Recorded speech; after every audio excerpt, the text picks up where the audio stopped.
This is the story of a father who paid for his daughter's education, walked her through Hollywood studios, and publicly called her his pride and joy, only to watch her wedding from a hospital bed while a future king took his place at the altar. 7 years have passed since Thomas Markle Sr. last spoke to his daughter Meghan, and in all that time he has never once met his son-in-law Prince Harry or held his grandchildren Archie and Lilibet. As of this week, the 81-year-old lies in intensive care in the Philippines after emergency surgery to amputate his leg, a man who moved to the other side of the world because, in his own words, he could not escape reminders of the daughter who will not return his calls. Today we're walking through the complete documented history of this family breakdown, starting with what Thomas Markle did for his daughter before she ever met Prince Harry, then examining exactly what happened in those chaotic days before the royal wedding, and reading the actual words from Meghan's letter, alongside Thomas's responses. Court documents, text messages, and receipts tell this story, and that's where we'll begin. Thomas Wayne Markle Sr. came into the world on July 18, 1944, in Newport, Pennsylvania, a small town where money was scarce. Meghan herself once described his childhood as one where Christmas stockings were filled with oranges and dinners were potatoes and spam. But something remarkable happened with Thomas because he built himself into an Emmy-winning lighting director in Hollywood. 2 Daytime Emmy Awards came his way for General Hospital, one in 1982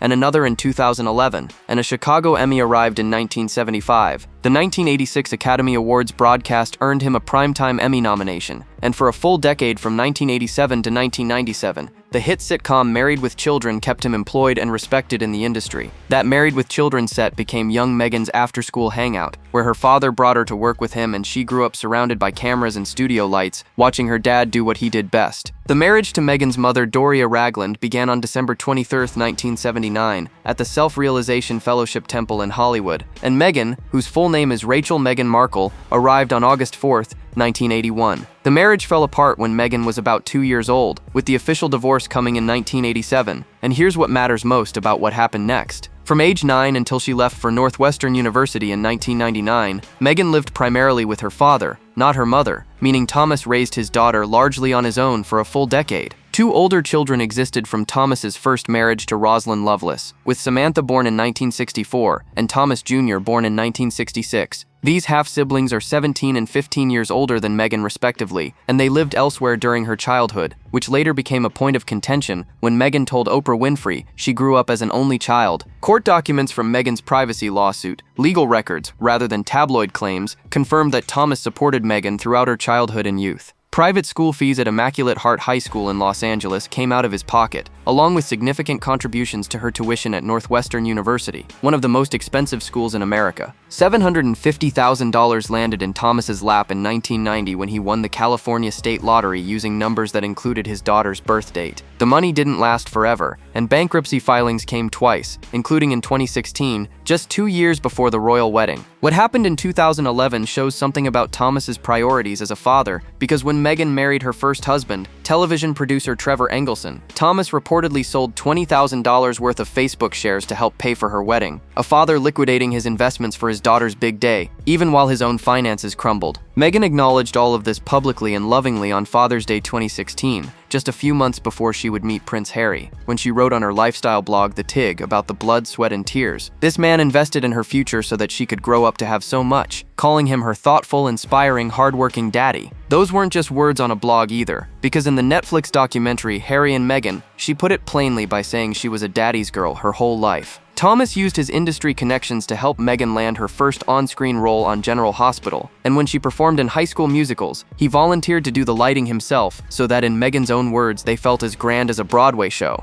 Emmy-winning father, devoted daughter, daddy's girl, and then everything changed. Clarence House announced on November 2017 that Prince Harry was engaged to Meghan Markle, and the world's media descended on everyone connected to Meghan, including her 73-year-old father living quietly in Rosarito, Mexico, just south of the California border. Thomas and Doria Ragland issued a joint statement saying they were incredibly happy for Meghan and Harry, and that their daughter had always been a kind and loving person. That joint statement turned out to be the last time Thomas and Doria would speak with one voice about their daughter. British tabloids hungered for any scrap of information about Meghan's family, with photographers staking out Thomas's home and following him to the grocery store. In March 2018, a paparazzo named Jeff Rayner from an agency called Coleman Rayner approached Thomas with a proposition, and according to Thomas's own later court filings, he agreed to pose for staged photographs in exchange for $1,500 in cash. the right to approve which photos were used, and 30% of future sales. The photos showed Thomas at an internet cafe appearing to read articles about the royal wedding, exercising outdoors, and being fitted for a wedding suit by a teenage clerk from a party goods store who had been recruited to play the role of a tailor. Every photo was fake, staged, and sold around the world. Estimates put the total sale value between $100,000 and $135,000, and Thomas's cut per his agreement would have been 30% of that. 6 days before the royal wedding, on May 13, 2018, the Mail on Sunday published CCTV footage that exposed the staged photos as a setup, revealing that images sold as candid glimpses of the bride's father had been manufactured. The timing could not have been worse for anyone involved. Thomas's half-sister Samantha quickly took responsibility on Twitter, writing that the media was unfairly making him look bad, so she suggested he do positive photos for his benefit and the benefit of the royal family. None of that explanation helped, because the father of the bride had become a tabloid scandal. The next day, May 14, Thomas told TMZ he would not attend the wedding because he didn't want to embarrass his daughter or the royal family, and then came a second revelation when he disclosed that he had suffered a heart attack 6 days earlier. Court documents later confirmed that Meghan learned about her father's heart attack through the news, not from him directly, but through the media. That evening she texted him expressing love and concern, but he did not answer her calls. What happened over the next 28 hours became the stuff of tabloid legend and legal record, with Thomas changing his mind repeatedly about whether he would attend the wedding. On the morning of May 15, Thomas called TMZ again at 8 o'clock to announce he had changed his mind and would attend the wedding after all, saying he hated the idea of missing one of the greatest moments in history. By 2 o'clock that afternoon, another reversal came when he announced he could not attend because he was scheduled for emergency heart surgery, an angioplasty with stent insertion, the following morning. May 16 brought the procedure in Mexico, and May 17 brought a text message from Prince Harry that was later presented in court. The text read, "Tom, Harry again really need to speak to you. You do not need to apologize. We understand the circumstances, but going public will only make the situation worse. If you love Meg and want to make it right, please call me, as there are 2 other options which don't involve you having to speak to the media." Thomas did not call, and that same day Kensington Palace released a statement from Meghan saying that sadly her father would not be attending the wedding, that she had always cared for him, and that she hoped he could be given the space he needed to focus on his health. On May 19, 2018, the world watched as Meghan Markle married Prince Harry at St. George's Chapel in Windsor Castle, with Meghan walking the long nave of the chapel alone until Prince Charles, the future king, met her at the choir and escorted her the rest of the way to Harry. Thomas Markle watched from his hospital room in Mexico and told TMZ that his baby girl was a duchess and that he loved her so much. That turned out to be the last warm public statement he would make about his daughter for quite some time. A fact that often gets lost in all the drama is this: Prince Harry has never met Thomas Markle, not before the wedding, not after, never. Thomas has publicly asked what man gets married without meeting his wife's father, and that question has never been answered. 3 months after the wedding, in August 2018, Meghan sat down and wrote her father a letter spanning 5 pages, handwritten, sent by FedEx. Court documents later revealed that Meghan drafted this letter with some awareness that it might become public, having consulted with her communications secretary Jason Knauf, and she considered using the word daddy because if the letter leaked, it would pull at the heartstrings. Key passages from the court judgment included Meghan writing that it was with a heavy heart that she wrote this, not understanding why he had chosen to take this path and turn a blind eye to the pain he was causing. Another passage described how his actions had broken her heart into a million pieces, not simply because he had manufactured such unnecessary and unwarranted pain, but by making the choice to not tell the truth as he was puppeteered in this. From her phone alone, she wrote, she had called him over 20 times and he ignored her calls. The letter ended with a plea: if you love me, as you tell the press you do, please stop. Please allow us to live our lives in peace. Thomas received the letter and called it a dagger to the heart, saying it was not an olive branch but an attack. February 2019 brought a People magazine article featuring anonymous friends of Meghan who described the letter and defended her, and in response Thomas gave his copy of the letter to the Mail on Sunday, which published 88 separate quotations from it. Thomas later stated in court filings that he did not want the whole of the letter to be published,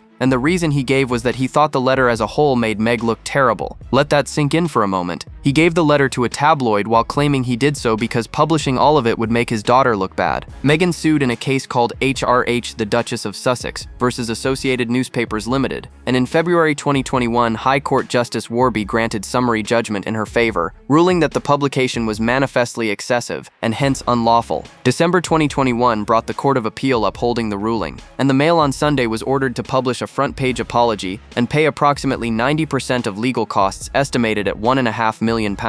What stands out is that Justice Warby ruled Thomas Markle was not an important witness, and there was no need for him to testify, meaning the court never heard from him directly. The finding was that Meghan had a reasonable expectation of privacy, and that the letter's contents were personal, private, and not matters of legitimate public interest. Thomas had given his daughter's private letter to a tabloid, and the court said that was wrong, but the legal victory didn't bring father and daughter any closer together. After the wedding, Thomas Markle became a regular presence on television, particularly British television, giving approximately half a dozen major interviews and numerous additional media comments. Just weeks after the wedding in June 2018, his first television interview appeared on Good Morning Britain, where he apologized for the staged photos and revealed that Harry had warned him they will eat you alive. That same interview brought an admission that he had initially lied to Harry when confronted about the photos, which matters because Thomas acknowledged on camera that he lied to Prince Harry. January 2020 brought a 90-minute paid documentary on Channel 5 called Thomas Markle: My Story, where he made a statement that shocked many viewers by declaring that at this point, they owe me, the royals owe me,